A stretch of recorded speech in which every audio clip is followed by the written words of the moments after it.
Other questions that, according to this list, men are just dying to ask women but are too embarrassed to include: boxers or briefs, be honest, and facial hair, yes or no?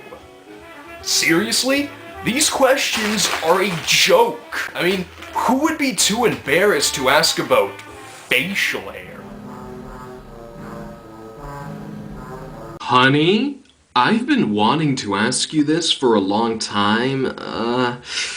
Well, here goes. Does this mustache make me look too Hitlery? Should I shave it off, or would I look too much like a skinhead then? Okay, that never happens. The only time a guy is too embarrassed to ask a woman about facial hair is if she's the one with the facial hair and he's too nice to bring it up.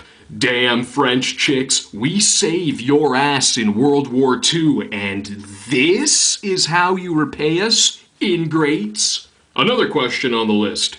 Does your dad like me?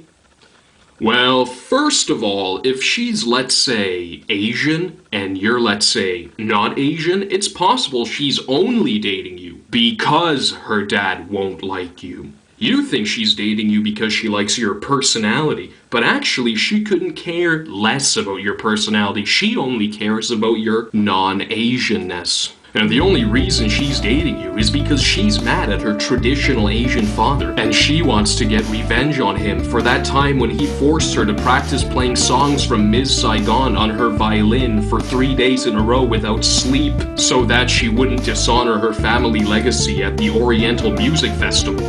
She doesn't care about you at all. She just wants vengeance. She just wants to piss her straight traditional old man off by dating a non-Asian. The good news is you're getting laid. The bad news is her father probably knows Kung Fu and he's going to murder you. Which almost happened to me once.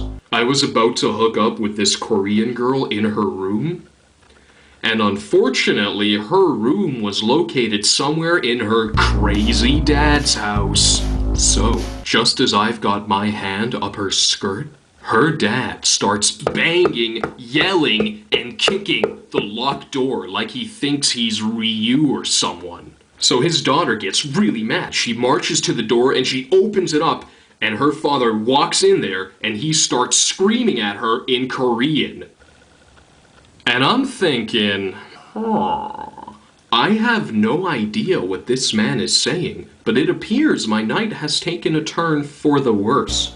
But then his daughter becomes furious, and she starts screaming back at him in Korean, and this just makes him even madder. Now he walks over to me and he starts yelling at me, but this time in English, in broken English, and he's like, "No boys are out.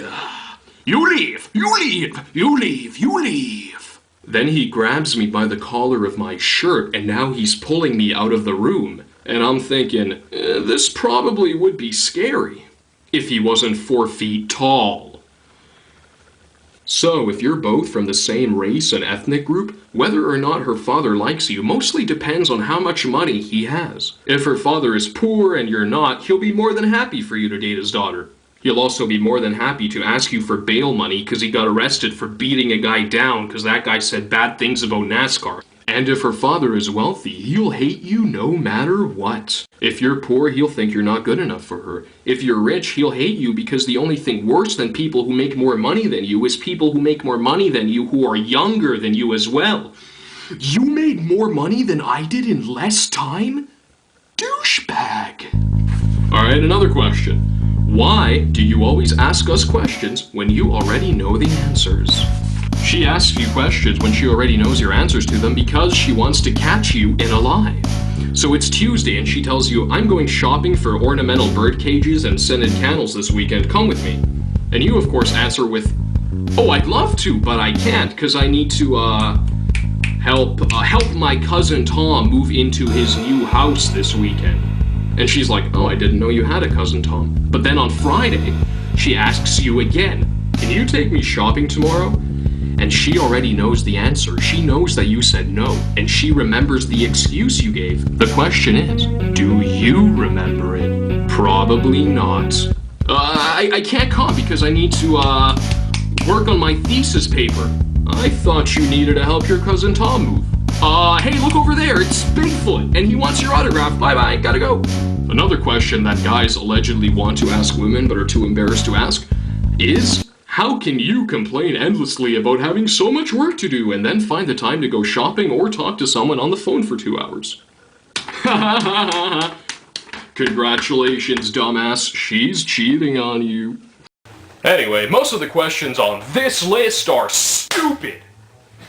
I mean, this list is called questions men are dying to ask women but are too embarrassed to ask, and I can't imagine anybody wanting to ask questions like, why do you look so cute in pigtails, but being too embarrassed to do so, or wanting to ask, do you or don't you want us to open the door for you, but being too embarrassed to do so. So, I'm skipping ahead to the last question. Here it is, question number 25, and I can't believe somebody actually wrote this. How do you manage to be so cute, charming, silly, frustrating, beautiful, mysterious, complicated, simple, and unbelievably interesting? Honestly, you'd think that nobody would ever want to ask such an obviously rhetorical question, but life can be so funny. Because just yesterday, when I woke up next to my girlfriend, I told her the exact same thing. Well, almost. You see, about halfway through telling it to her, I realized there was no way that I could finish such a monstrous chunk of dialogue in just one breath. But since I loved her so damn much, I knew I had to somehow struggle my way through it. How do you manage to be so cute, charming, silly, frustrating, beautiful, mysterious, complicated, simple, and unbelievably? Unfortunately, right after I said the last word, I ran out of air and I passed out. When I regained consciousness a few hours later, my entire house was robbed and I had a pentagram freshly burnt into my chest. Which is fine, because I don't think she was marriage material anyway.